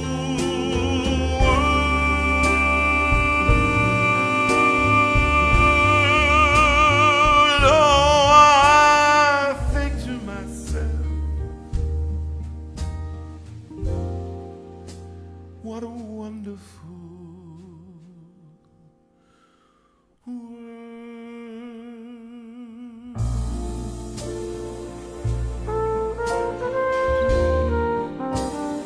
I just wish I could have had some of those pictures up there to see those in collage. Maybe we could do that actually. That would be a wonderful thing. With your permission, of course. Just make some, and that would it'd be a beautiful, beautiful That would be film. lovely. I did, funnily enough, I did think that we should have music a video rolling. to that the other week. So that's it. That's the end of the idea. We'll talk about That's it. We'll talk about it after. landed. Well, literally, we'll give you £2.50, and I'll give you credit. it's just this one of those that would be a lovely thing as a kind of partnership. Put the book on the side. That would be fantastic. I just have to say that you inspire me, Chris. But you inspire me because of the person that you are, because of what you talked about, dark to light, moments, waiting, all these things. They are some of the most difficult parts of our lives, aren't they? Don't you find that actually, isn't this, when I remember talking to you before, isn't it what drove you towards the Outer Hebrides and Skye? And Definitely. I remember back when I first started to visit those places, which must be nearly 10 years ago now. It was out of a desire to kind of get away from pain, get away from kind of things that had happened in my past, that I was looking for some kind of healing. And it was only really in the landscape, and I only realized it after I came back after my first trip, that in those kind of deep landscapes, that there was something that just spoke right into where I was hurting. And so I kind of began to think, right, I'm going to go back and do it again. And every time it was like something just, it wasn't like you kind of go there and you get healed. It's more like you go there and you can be. Yes. And you can allow it to just kind of flow. So it's not a quick fix, is it? No. It's more of an understanding, or it's almost like the landscape speaks to you. I think that's what I find. I stand there and it's like the landscape. And for me, because obviously I follow Jesus, it's like I stand there and it's like Jesus is in his landscape and he knows how to use it for something that's going to, help. To help you, to speaking heal. to me. As a salve to your wounds. Totally. And that's, the books are really just, it's like sharing the experience of that I've had. And I have to acknowledge that in your pictures. I think you two too. So, are you on the you on camera? I could be on the camera. Yes, I hadn't thought about that. Yes, I think the interesting thing is that I'm quite a visual person, and I do feel things through things visually, and so your pictures immediately make me respond. And I think a lot of people out there, they would really benefit from this. I try, and I'm being blatant about this. We haven't really been selling ourselves or asking for anything really, but I do try to benefit my fellow artists, or whoever they are, whether they're sculptors or whether they're artists or whether they're photographers, and you are effectively painting with your camera. Yeah, basically. Aren't you? Yeah, it's called painting with light. Yeah, That's what they painting call with it. light. There you are. Exactly. That's it. Yeah. That's Painting it. with light, and that's what you're doing. And I think for people out there, this is an indulgence. If you can afford this, then I would. It's one that lasts and lasts. It's not something. It's not an instant thing. And I really like this because I think something that somebody said to me recently was that they found life very hard, and they are very, very, very, very ill. Maybe they haven't got long to live. And they were saying to me that often the church, it deals quite well with healing at the moment, and it deals with mission. But if you're in a bad place, a dark place, it doesn't know what to do. And that very person said that to me. She wrote that to me in these dialogues that we've been having. And I guess, actually, I know about that because a lot of people, after this year of thing, a lot of people dropped off. This community, I have to say, have not. No. They have not. They've kept faith with us. Yeah. But when people get ill, particularly within the Christian community, within a particular area of the community, if you're not being healed, then what's going on? Yeah. Then you've got something wrong with you, or something, and they back away because they can't cope with it anymore. Well, I Whereas think you were down in a very deep place. yeah, and I think Tell us about that a little bit. I think for me it was a bit like being in a place where I couldn't see ahead, and I'd kind of changed from what I was doing before, and I was changing my work, and I just reached a place where I just couldn't see forward, and it was a very dark place for me to be in because I've never been in that position before.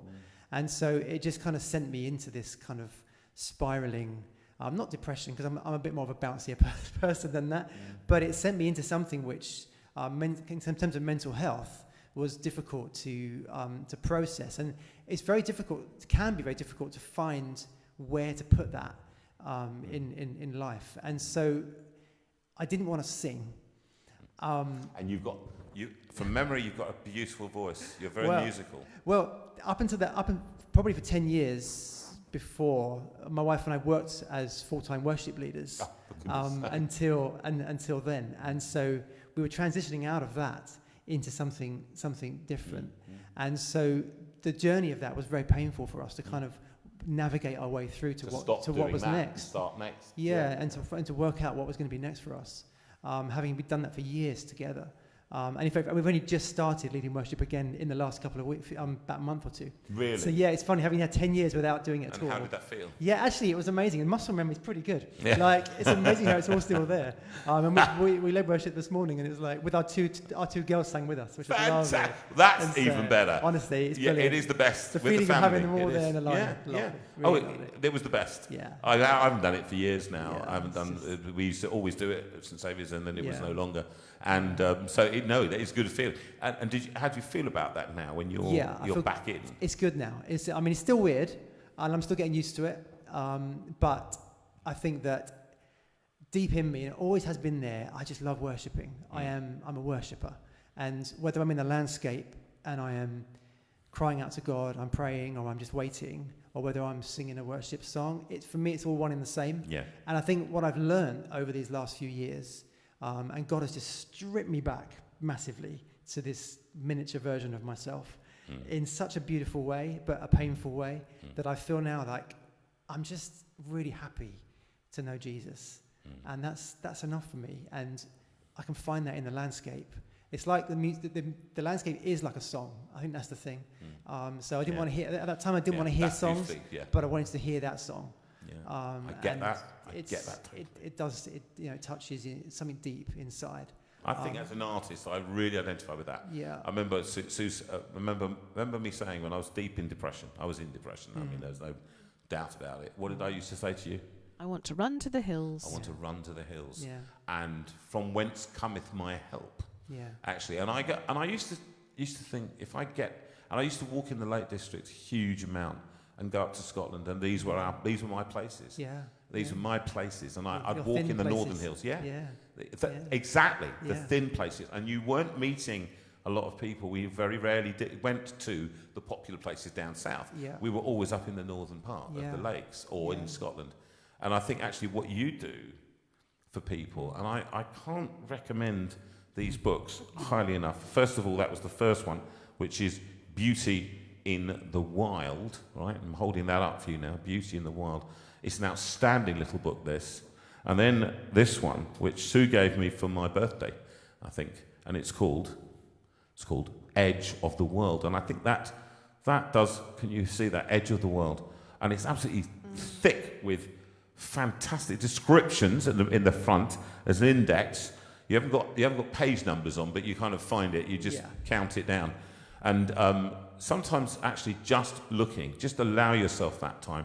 Where can you order these, Sue? Can we just... It's been on the screen all the way. Been on the screen. And actually, if you want to order these books now, how much do they cost? The smaller ones, I think it's 35, is it? Or 30, maybe my own prices. And the big one's 50. £50. So that's a real that's a celebration book. Yeah, and so it's global anywhere in the world. Postage, fantastic. So you can get it anywhere. Yeah. And from your website. On the website, all the postage is calculated. It's the kind of thing I would think an anniversary present.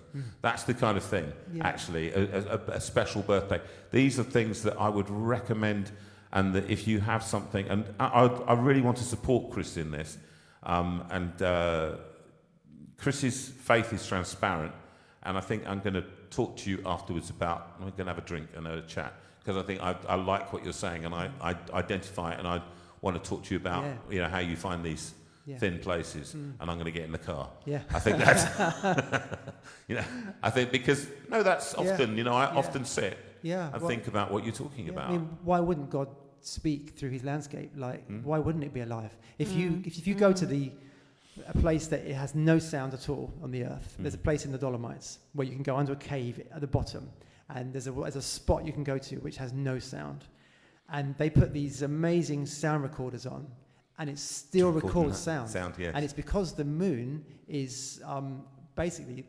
moving and pulling the earth. It's called an earth tide. And the earth moves. So buildings, like huge skyscrapers, move 14 inches a day backwards and forwards. Gosh. Because the moon is pulling at it. Yes. And it's just this constant sound. Yeah. And it just made me think, in that very deep, silent place, there's still a sound. And I think that's what I love, with the still small voice. When you're in that depressing place, that constant God is still speaking. You've led us directly and beautifully into this song, actually, that we're going to do, which is a version I recorded a long time ago. And some people were greatly helped by this. Hymns Project 1 it was. And I hope we've got this one. Yeah, just finding it. Just finding it now. And it's actually, Chris, you've been what an inspiration you are. I knew, when you came in the last time, I wanted you back in, and not too soon, but I wanted you, and this is precisely the time. And if you're watching this, actually, I cannot commend enough these books for your table. If you can't afford them, I can't buy them for you. You're just going to have to wait until somebody can.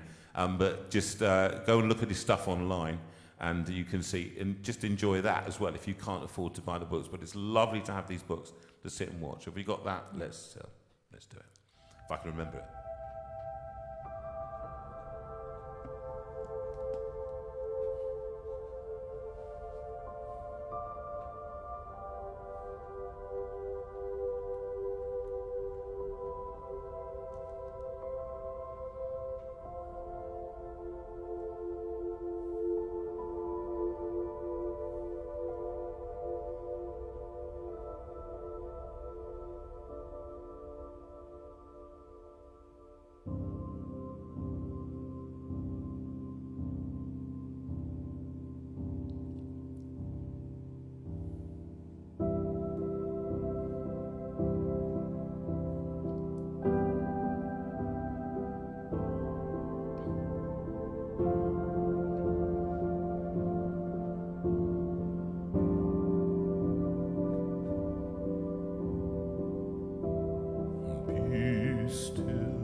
shining around.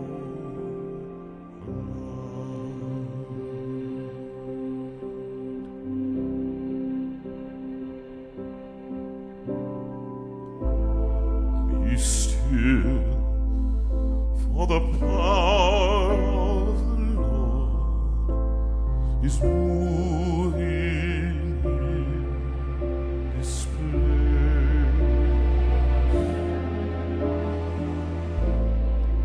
He comes to cleanse and heal, to minister His grace.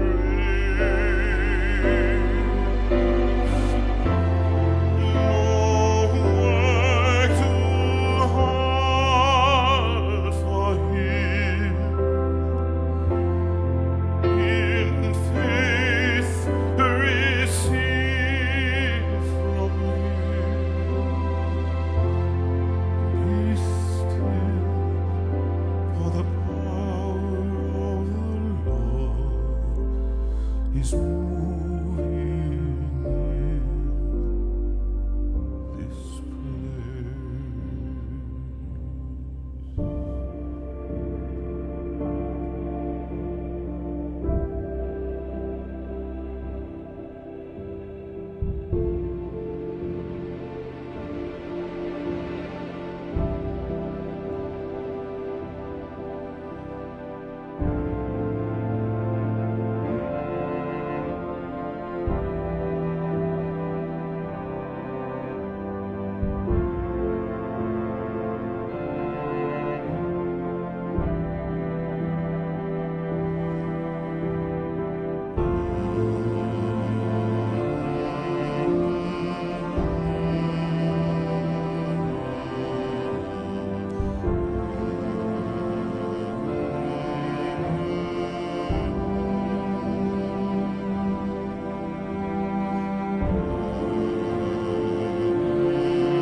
Well, Absolutely. You've been wanting Stunning. to do that song been wanted for many weeks, and for many weeks it's not happened not for happened. various reasons. Tonight This is the night was the it night. should happen. Tonight was the night. It's just a fantastic. I mean, suddenly It's it was beautiful. transformed, and I Yeah. think actually I was just thinking about the pictures as I was doing them. It's funny, isn't it? And Two I songs. know that for many people tonight, that was a significant song, because I know that we've got people like Liz, Lynn, Karen, Oh. Spicer, Judy, and all the people who are caring for people and who are worried about their loved ones, had difficulty with work, whatever. That's for you. That's just It is. for you. Be still. Just be still and know. And for those people, and I'm going to just say this to people out there with no faith, who join us and everything else, that song is a bit like when I sung The Lord Bless You and Keep You, which we're going to finish now. And it touches people in a place where they don't even know it's touching them. That's part of the thing about landscapes, isn't it? When people who have no faith, they go into and they go, there's something about this. What do you think that is, Chris? Just as we finish, what do you think it is that touches people? I think initially what you see with your eyes touches you because of the beauty, and then I think it's what you see with the eyes of your heart. You sense, and I think it's those two things together that, you know, and I would say as someone who follows Jesus that he's in both of those things, that his beauty of his creation is there for our eyes to enjoy, and to de-stress us, which it does naturally. But also the presence of God in His creation speaks to our souls and de-stresses our souls, and washes us. That's why I love to stand by the sea, and just that washing of the water is just so powerful. What do we go to sleep by? Yeah. What do we go to sleep by? We Go do. to sleep. We're going on holiday to the Isle of Wight, and we go to this place. Beautiful Robina Amos, who owns the place, great friend, and she lets us have it, and it's above, just the sea is outside. Amazing. And all night long, Just if listen. it's a storm, even more calming. It's beautiful. Yeah. And I pull the curtains up, and I'm looking, and it's outside.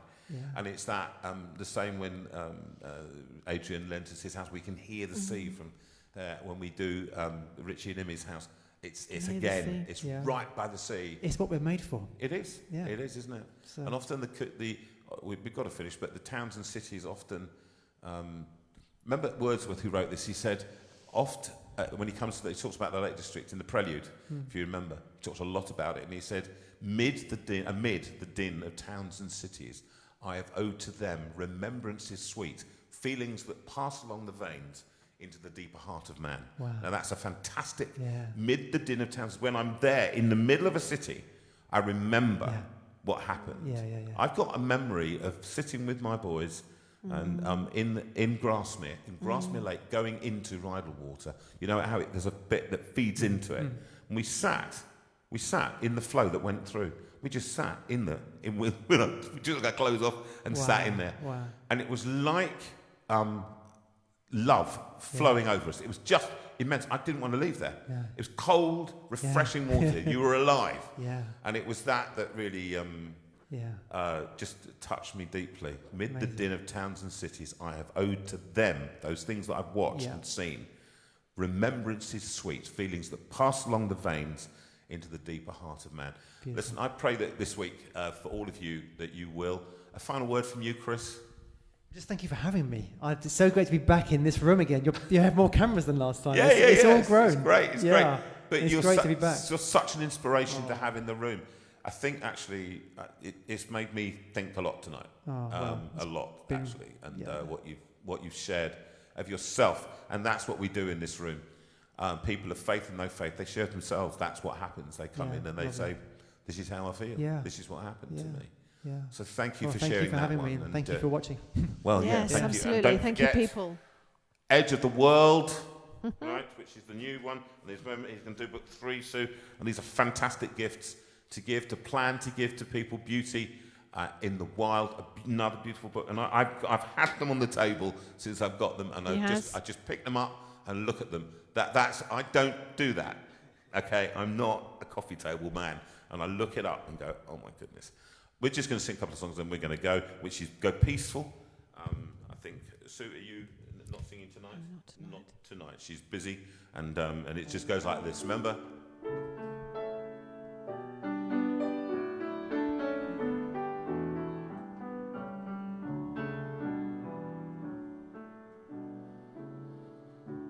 Go peaceful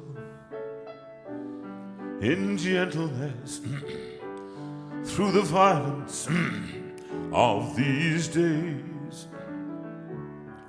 Give freely, show tenderness in all your ways. Through darkness, in troubled times, let holiness be your aim. Seek wisdom, let faithfulness burn like a flame. God speed you, God lead you, and keep you wrapped around His heart. May you be known, my love.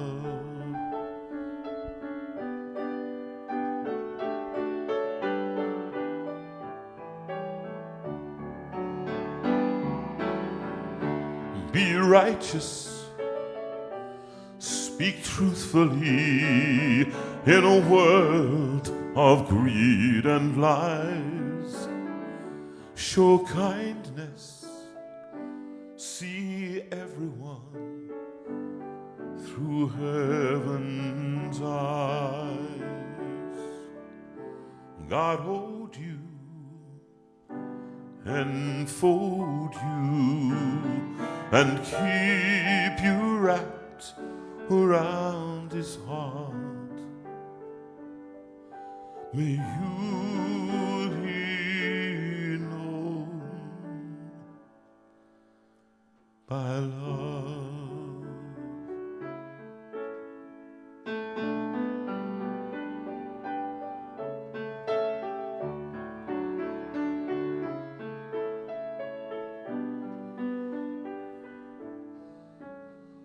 The Lord bless you and keep you. The Lord make his face to shine on you. The Lord bless you and keep you and give you his peace. The Lord bless you and keep you. The Lord make his face to shine on you. The Lord bless you and keep you and give you his peace and give you his peace.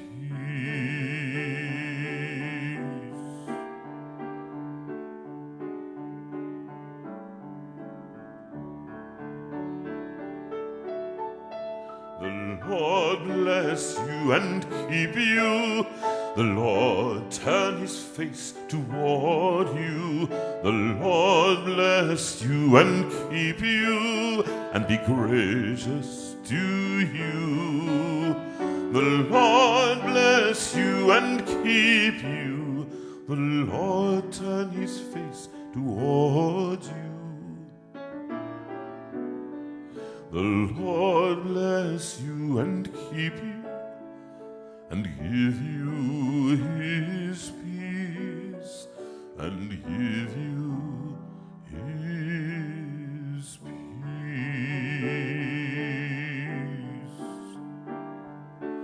And don't forget, next time we're on will be the 3rd of July, is that right, Sue? It is 3rd of July. Thank you for your patience.